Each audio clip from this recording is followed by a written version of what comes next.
earthly Grail.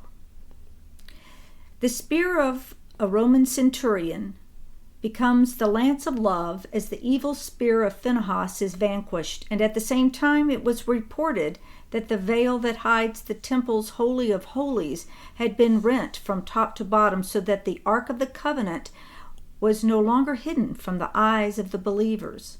Christ's deed redeemed Lucifer's war in heaven and humanity's fall from paradise. It is little known that there were items kept in the Holy of Holies in the temple behind a veil, and only once a year the high priest was able to go behind that veil to look at the Ark of the Covenant, the staff of Moses, the rod of Aaron, the bowl of Solomon that we've been speaking about, this green bowl, and the spear of Phinehas, as well as the Ark of the Covenant had within it the tablets that were carved by literally the finger of God, the Ten Commandments. Well, the spear of Phinehas is so obscure that few know that it was the tool that was brought out any time the Sanhedrin, the rulers of the temple, decided that they had to condemn someone to death.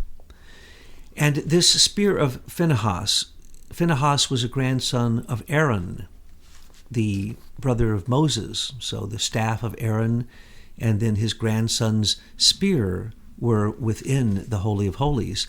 And this spear was only taken out on very rare occasions when they had to condemn someone to death. And at the moment of that death, they would bring the spear forth to basically be the authorization for the order of death, because it was such a strange thing that a temple would order someone's death. So what needs to be put in perspective to understand that the lance of Longinus is the lance of love and mercy instead of a lance of war and evil is the counterpoint of that spear, and that spear's counterpoint is the spear of Phinehas, which was always used for killing. A great time before that, Tubal-Cain found a meteorite, and he was the great smithy who hammered those meteorites into weapons, and in this case he hammered them into the spear of Phinehas and a sword that was to be always kept together. And if this spear and this sword, much like the sword and spear of the Archangel Michael, is kept together, then those who wield it can never be defeated, and thus that is the source of the idea of the spear of destiny, that is the spear of war that will always bring victory. This spear was used cruelly over and over again by Jewish Hebrew leaders in battles and in very specific acts. And the act of Phinehas was to take that spear and to kill a Hebrew who was having sex with a Midianite. And because this was condemned by the Hebrew church, the Jews, it was a good thing that Phinehas killed both of them with the spear. And this was considered to be the symbol of the true commitment to the law of the one God, the Hebrew God. And this spear was then held sacred and was passed down from ruler to ruler for a long time. And when it was brought to the Mount of Calvary, when the Roman centurion saw it coming, he did not want them to break the legs of Christ so that they would, as tradition had it, then suffocate anyone on the cross who was still alive. So the lance of love was pierced the side of Christ because the Archangel Michael guided the hand of Longinus so that that blood and that water could enter into the earth in the most profound way at the very moment that there was an earthquake that caused both the spear of Phinehas to drop and break, and after Longinus had pierced the side of Christ, his own staff to drop and to break. And at that moment, the symbol of the spear then turned into the symbol of the lance of love that all of us should use to pierce our own heart so that it can bleed for the world. Solomon's bowl, the vials of water and blood, the spear head of Longinus, the sponges used during the crucifixion, pieces of the Holy Cross, the holy nails, the veil of Veronica, the burial linens, and numerous other blood relics were gathered by the seekers of the way and given to Jesus' mother and Mary Magdalene. All of these holy blood relics, grails, were protected by the soldiers of Christ while revered and worshipped by the women who became the first Grail maidens and keepers of the holy blood relics. Because the three Marys truly understood that Jesus of Nazareth was exactly who he said he was, the Son of God, they understood that his blood being shed for the sake of all was the most profound thing that had ever happened on the earth. And therefore, as they went along the Via Dolorosa, as they went along the path that Christ had to go, as he was condemned, as he was scourged, as the crown of thorns was put upon his head, and he carried the cross on the Via Dolorosa to Calvary, and Veronica's veil wiped his face, and his own garments were then cast as for lots between the soldiers. All of these things that touched his body and his blood became so sacred to them that they understood they had to be protected. And of course they were given to the mother, and as some would say, the wife, Mary Magdalene of Jesus, but if not wife, certainly his very closest of disciples, the one who they say the Lord loved and who he kissed and who had always access to him, and the others were jealous because of this access. So Mary Magdalene was there probably either as his wife or, in fact, certainly could have been his wife and could have had his baby in her womb, because there are many, many legends that Jesus and Mary Magdalene had children, and these are the true mysteries of blood that come through the female line, which we have pointed out in our studies goes through the female line, the queens of the Grail. It is fair to say that truly Mary Magdalene and Mary Cleops and even Martha were queens of the Grail as they protected these holy blood relics, each and every one of them sacred to them. And Longinus, as he was converted, became that first soldier of God who then protected Mary and always stayed with her. And the legends say that that's true. He followed her into Ephesus until after her dormition she was assumed into heaven. So we can see already the Grail quest and the romance stories of the Grail quest can all come back to what we witnessed on what is the mystery of Golgotha on Mount Calvary. On Golgotha is, of course, the name of Skull Mountain, and so we call it the mystery of Golgotha. So with the mystery of Golgotha, if you look closely, you see the elements of the mystery of the Grail. And we can see that Christ is the fulfillment of all of the premonitions that the pre-Christians had of these mysteries. But it is so perfectly aligned that when Christ's manifestation happened and the mystery of Golgotha was fulfilled, it was the turning point of history. The spiritual history of mankind turned from dark to light, turned from human to divine, turned from man to angel. And this is what Lucifer could not witness. And the reason for his fall and his pride is that man will become an angel because the blood of Christ was shed, went into the earth, and was given over to the hearts of all of those who can still see Christ in the etheric and re-enliven themselves through their heart, through their own Grail, through this exact holy blood, which for a long time was worshipped in the very objects that had ever touched the blood of Christ.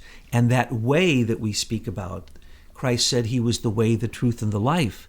The way was the way of suffering, the way of love, the way of giving over as the Grail does. Who does the Grail serve? It serves everyone except your selfish lower self. It serves your higher self and the higher self of every other human being. And this is what happened at the turning point of time and the mystery of Golgotha. It also seems common sense that the mother of Jesus and Mary Magdalene would cherish and hold any blood relics of Jesus. To add a child to the blood mysteries opens the scope of why the women seemed most faithful and devoted to the instructions and teachings of Jesus. Surely the first Christian community surrounding the mother of Jesus would have held all the blood relics as sacred, especially if Jesus had offspring. Whether or not Jesus had children is one of the burning questions of our age. Movies have been made about it, many books, much research has happened to show that this wondrous child that came with the three Marys and Joseph of Arimathea, Longinus, Maximum, and many others, who landed in France in the Provençal, in an area they now called the Three Marys of the Sea.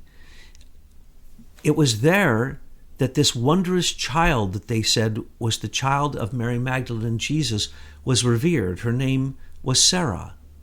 And she then, it was told by legend, became the founder of the Merovingian blood lineage in France that then became the rulers of France.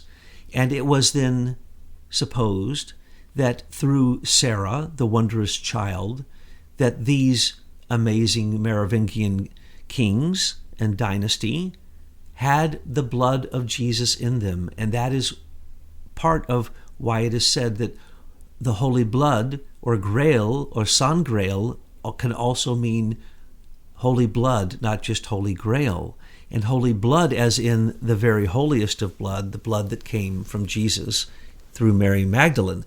There were also very developed legends of 3 children born to them, all 3 males, or 2 males born to Mary Magdalene and Jesus.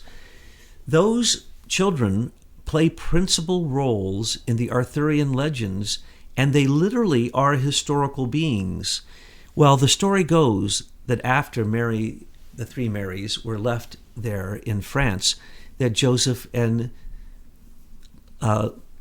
Longinus went on to Glastonbury, Glastonbury in England, through a few other places before they got there, but that is where they founded the first Christian church. And they carried with them the spear of Longinus, this incredible spear of mercy, and the chalice that Joseph of Arimathea used to gather the blood, and or the 2 vials that gathered the blood in the water.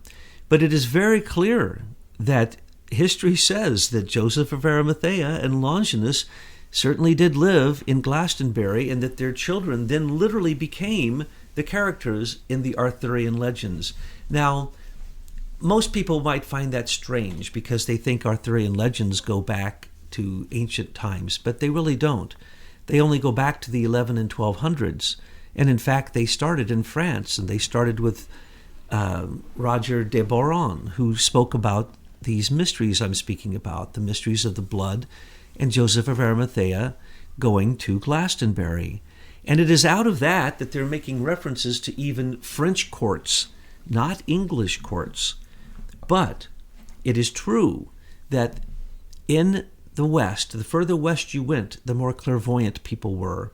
So the Irish were the first to truly accept Christianity in all of its cosmic wisdom because they were clairvoyant. It is said that their patron saint of Ireland was there at helping nurse Christ when he was just a baby. Brigitte. These are mysteries that show that the West was very, very, very aware of the true mysteries. And that is why the very first church that was ever founded was at Glastonbury. And that ancient recognition was always given to Glastonbury as the first church. These things are historical. And we then know that even Queen Boadicea said that she had the spear of Longinus because she took it from him when he wouldn't give it to her. And then she locked up Joseph of Arimathea and Longinus and some of his family members in a castle Shetfield. And then when she was done with the wars in London, she gave it back to him, to Longinus, and they went back to Glastonbury. And then around that area is where exactly, just a little due west, particularly in Wales, are the castles that are directly attributed to those who are assumed to be perhaps Arthur and Guinevere. But what we're really talking about is Arthurian legends as they're around the round table of Guinevere, because the round table came from Guinevere's father. The same table was brought by Joseph of Arimathea, which is the table of Solomon. The wisdom table of Solomon was one of the things that Joseph of Arimathea had with him. And it is perhaps that very table that the Arthurian legends were built upon. So, when they started to mix together around the table, what happened? The Holy Grail came floating into the room. Some saw it, some didn't. But they all took a vow. And who did they take the vow to? To Guinevere. That they would go after the Grail until they had attained it. Some hadn't seen the Grail, and they still took the vow. They had a vow of fealty to Arthur, but they took their vow of chivalry, of romance, of Grail questing to Guinevere. And that is why Guinevere and Lancelot then become the key issue here, that the issue of pride, of greed, of lust, of gluttony, the 7 deadly sins, comes to play in Arthur's court, and is so fouls Arthur's court that it almost ruins it. As a matter of fact, Arthur is now on the island of Avalon, waiting to be called to come back because he could not finish his mission, because Lancelot, the greatest of knights, had committed such a grave sin with Guinevere, who they had all made their vow to. Guinevere was, of course, then a Grail queen. Eleanor of Aquitaine and Marie of Champagne, they were the ones that Creton de Troyes wrote his first stories of Parsifal and Lancelot and Arthur. They wrote them to those queens. And in the south, in France, in the Provençal, in the Aquitania, the Grail legends came to birth as they mixed with the legends that were in the Reconquista, in Spain, as the Christian soldiers of God and their many different militia orders went to war against the Moors as they tried to capture the Iberian Peninsula, tried to capture Spain. And so we can see then that when the Crusades started, there was already a strong basis going, but it was the Crusades, and again the re-enlivening through the Holy Blood Grail mysteries and the blood mysteries of Jesus Christ and the Spear of Antioch and other of the blood relics that then poured back into Europe and re-enlivened and created this fire that has never burnt out, so that the concept that the Holy Grail is considered to be the highest thing that anyone can conceive in any field of knowledge, science, or art shows that that is the soul reaching to their spirit through the process of ascension, that we see through the soldier of God who turns to become then the follower of the way of Christ, the way of truth, the way of peace, the way of life.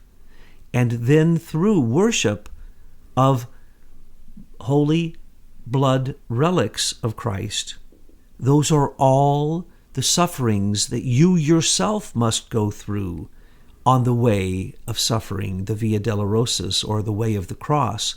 And as you go through this way, and there's usually 12 sufferings you must go through, at the end, when you are ready to give up your head, the Holy Grail, and have it cut off, just as Longinus had, just as St. George and St. Fernarius and St. Minus and all the other soldier Grail knights, the Christian ones that we have come to see and put into the image of St. George defeating the dragon, which is, of course, the Archangel Michael defeating Lucifer.